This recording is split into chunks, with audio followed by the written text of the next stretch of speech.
Olá pessoal, tudo bem? Meu nome é Ian Bergamini, é o primeiro vídeo aqui do canal e vou trazer um quadro diferenciado sobre patologias parasitológicas, patologias oculares, enfim, diversos temas relacionados à medicina veterinária nesse canal, né?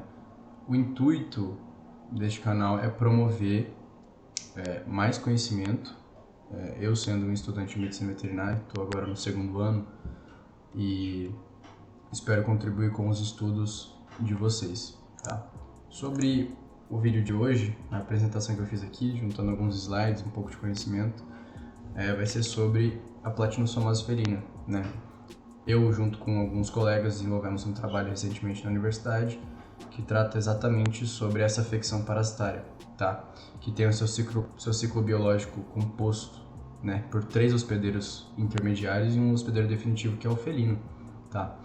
A platinosomose felina, ela é de grande importância para entendermos o quão grave é essa afecção parasitária se deixarmos evoluir. Então, quanto mais evolui no paciente, quanto mais eu deixo de levar no veterinário, quanto mais eu deixo de, tipo assim, eu acho que o gatinho tá bem, eu vou esperar mais um tempo, né? Mas esse trematóide, esse platelminto vai se reproduzir, vai gerar obstruções em diversos ductos, né? Principalmente no ducto biliar, que é o que causa uma icterícia acentuada no paciente, tá? Então aqui no slide, né, como eu coloquei aqui para vocês, o ciclo biológico é composto por 3 hospedeiros intermediários, tá? Então a gente tem o caramujo, temos o artrópode terrestre, tá? E temos, por último, o mais importante, que é o réptil, o anfíbio, enfim, sapos, né? Podem até se enquadrar nesse ciclo biológico. O mais importante, o principal, para os animais domésticos seriam as lagartixas, os calanguinhos, né? Então, aqui, como eu coloquei para vocês, o hospedeiro definitivo elimina os ovos nas fezes, tá? E a ingestão desses ovos com miracídio, que é o primeiro estágio larval da platinosomose, do platinossomo, é adentrado na pele do caramujo, certo? Quando entra na pele do caramujo, vai ter o desenvolvimento de esporocisto, rédea e cercária.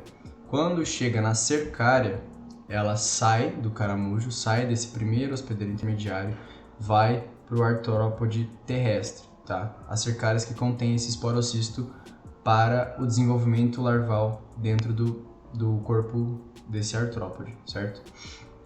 Quando o réptil ele ingere esses hóspedes, enfim, que é outra forma larval, né? Ele se contamina também, então automaticamente o réptil fica contaminado e com essa enfermidade, certo? Só que ele é só um hospedeiro intermediário.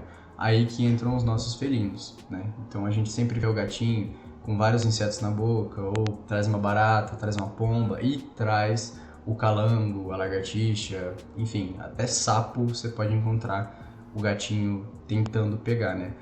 É mais difícil eles pegarem os anfíbios por conta da consistência e também porque ele não duraria muito tempo, né? Geralmente os sapos, eles têm uma carga toxinal muito grande que pode levar a óbito o paciente em poucas horas, né? Então, próximo slide aqui é a epidemiologia da doença, tá? Ela ocorre preferencialmente em países subtropicais, de climas subtropicais ou tropicais, tá? E aqui eu peguei um dado de um TCC do Dr. Eduardo, lá do Rio Grande do Sul. Esse vídeo todo eu me baseei nesse trabalho do Dr. Eduardo, certo? Então eu peguei aqui a fonte dele, né, do Mundinho Andrade, o estado brasileiro aqui, o Rio de Janeiro, com 75% de prevalência, então regiões que são muito quentes, né? A gente vê o Ceará também logo em segundo lugar, com 42% de prevalência também, né? São Paulo, Paraíba e o Paraná com 1,91%. Por mais que seja 1,91% de chance aqui de porcentagem de prevalência, o Paraná tem muita infestação de platinosomose. Então a gente na clínica é muito comum encontrar felinos com esse quadro agudo e essa afecção parasitária tão grave e tão intensa, tá bom? A fisiopatogenia da doença. Então aqui tem umas imagens do nosso trabalho, tá? Esse paciente felino chegou na clínica com uma icterícia acentuada, né? E foi constatado através de exames ultrassonográficos uma colangiohepatite, uma hepatomegalia muito, como é que eu posso dizer, muito exposta mesmo. Então, o doutor que fez o exame, ele já tinha suspeitas de que poderia ser platinossomose, tá? E daí, infelizmente, o paciente veio a óbito, pois o prognóstico era muito ruim, então os tutores optaram pelo procedimento de eutanásia, certo? E na mesa de autópsia a gente encontra a icterícia na mucosa oral, na mucosa ocular, no tegumento todo desse animal, tá? E o mais interessante para a gente analisar é o fígado desse paciente. Então a gente pode observar que tem regiões necróticas difusas, né, por todos os lobos, basicamente, deste paciente, tá? E como nós constatamos que era platinossomose? Então nós utilizamos a técnica de Hoffman, para sedimentar as fezes e encontramos ovos operculados dessas fezes. Deixa eu ver se eu tenho aqui no próximo. Ó. Essa aqui não é uma imagem minha, tá? Mas aqui tem os ovos operculados. Esse platinossoma íntegro, nessa lâmina que está aqui ao lado, isso é de autoria nossa, tá? Então nós fizemos um imprint deste fígado, observamos em microscópio e temos essa imagem muito bonita aí do platinossoma inteiro para o diagnóstico mais certeiro, tá? Como é uma afecção parasitária muito difícil de ser diagnosticada, porque a gente tem que trabalhar com diagnósticos diferenciais e nem sempre vai ser platinossomose, apesar da prevalência ser muito alta, então cerca de 85% dos felinos vão ter ou provavelmente já teve, né, platinossomose. Por quê? Porque o hábito de caça endógeno dos felinos é muito recorrente. Eles ainda são animais muito ancestralistas, então a gente tenta domesticar eles o mais incessantemente possível, só que a gente não consegue. Então eles ainda vão ter hábito de caça, vão ter hábitos semi-domiciliados e isso aumenta a prevalência da doença, certo? Então aqui eu coloquei nos slides para vocês o diagnóstico, né, através de ultrassonografia, que foi o caso do paciente ali mostrado, exames hematológicos e bioquímicos. Então, o que podemos constatar? Mais nos exames bioquímicos, muitas enzimas hepáticas alteradas. Então, constatou nesse paciente também que havia mostrado para vocês ali, enzimas hepáticas muito alteradas, tá? Exames parasitológicos, igual coproparasitológicos, realizamos também no laboratório, né? A laparotomia exploratória não realizamos por ser um procedimento muito invasivo, mas foi indicado para os tutores, tá? Mas por conta de ser um procedimento muito invasivo, eles optaram por não realizar. E a autópsia que deu-nos o diagnóstico definitivo dessa afecção e dessa enfermidade parasitária, certo? Aqui eu coloquei uns diagnósticos diferenciais, porque nem sempre vai ser platinossomose igual eu havia dito, né? Então a gente pode ter uma lipidose hepática, uma doença hepatobiliar inflamatória, né? Uma colangite, uma pancreatite aguda, até o euritrema, que pode ser confundido com platinossomose por eles pertencerem ao filo plateuminto, pela mesma família, por serem trematóides e pela sua compatibilidade com o sistema, com o trato hepatobiliar serem muito iguais, certo? Aqui coloquei também um ovo operculado de Erythrema proconis, né? E este paciente felino aqui está com uma lipidose hepática acentuada e uma pancreatite também, tá? Então essa icterícia difusa é um grande sinal, tá? Que a gente tem que observar nos pacientes quando estão com esses quadros agudos de obstrução do trato. Então essa bile ela se espalha por esse corpo, pelo corpo todo, por todas as mucosas e tegumentos e deixa essa icterícia acentuada. O tratamento mais utilizado na veterinária, se tratando dessa afecção parasitária, é o praziquantel, tá? É o fármaco mais eficaz porque ele atua sobre a membrana das células do trematóide. Então, as células musculares estão lá, perfeitas, intactas, fazendo a sua reprodução difusa ali no ducto biliar, no fígado.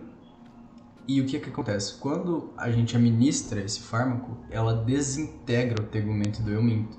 Então, ele basicamente deixa de existir, né?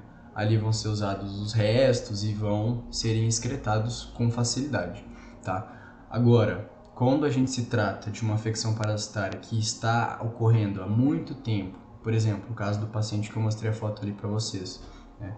Provavelmente ele estava com esse parasito há muitos meses, tá? Então o quadro dele evoluiu muito. Então ele chegou na clínica em X dia, em 40 dias ele já estava com um prognóstico muito ruim, porque foi ministrado praziquantel, foi ministrado o ácido ursodexólico, tá? Que é o ursadiol, o ursovete, tem vários nomes aí na indústria farmacêutica.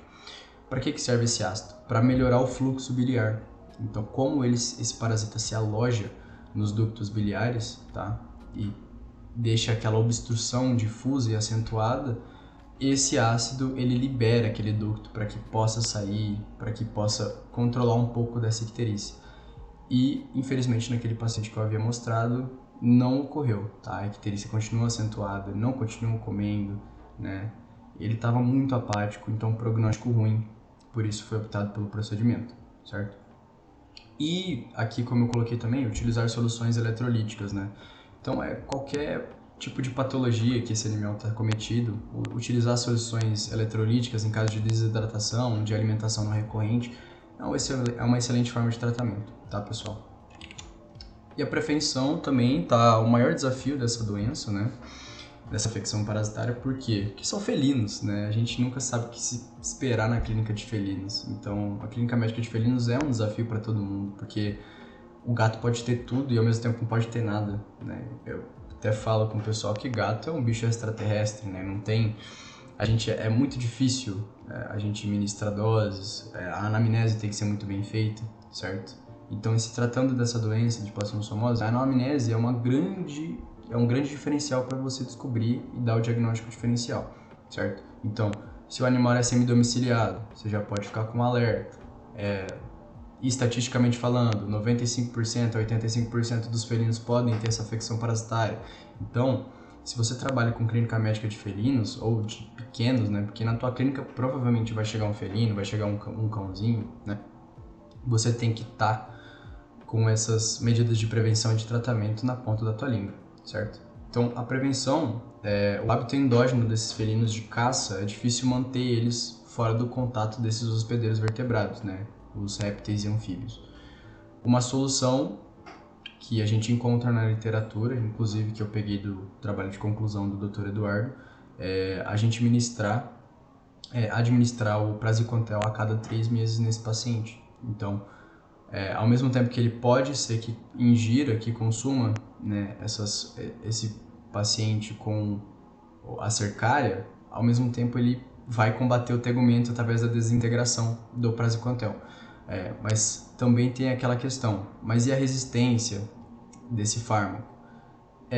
Por isso que é um desafio da clínica, né? A gente tenta procurar medidas de prevenção e tratamento, mas ao mesmo tempo é medicina, pessoal. Então, infelizmente pode ser que acometa, ou felizmente pode ser que não, certo? E temos que sempre nos mantermos atualizados e estudarmos cada vez mais para prevenir esse tipo de doença, beleza?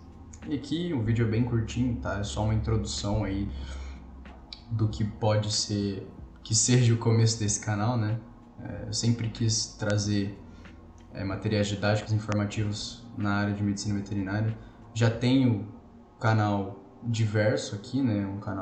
Um outro canal de gameplay de vídeos, enfim. Eu fiz muito tempo de live aí, esses tempos de pandemia, né? E queria deixar aqui meus agradecimentos ao Dr. Eduardo Antunes, né? Que é um médico veterinário lá do Rio Grande do Sul. Peguei o trabalho dele de conclusão de curso para dar esse pequeno vídeo, essa pequena introdução aí de doenças parasitárias aqui no canal. A minha professora, a doutora Thaís, né, que é uma parasitologista fenomenal aí, formada pela UEL também, doutora, né? E o Dr. Julian Andrade dos Santos, que também é meu professor de patologia. Então, nesse trabalho, a gente evidenciou muito o trabalho em conjunto entre patologistas e parasitologistas, tá? Então, se tratando de colangite, a parasitologista não está nem aí com o que vai acontecer com o paciente, assim, de forma irônica, tá, pessoal? Claro que ela se importa com a saúde dos pacientes, mas ela quer descobrir que parasita que ajudar nos exames de diagnóstico, e é isso, é o trabalho dela. Agora, quando se trata de enfermidade, fisiopatogenia, aí é com outra com outro profissional. Então, com um clínico, com um patologista, certo? Meu professor de patologia que nos auxiliou nessa autópsia do paciente.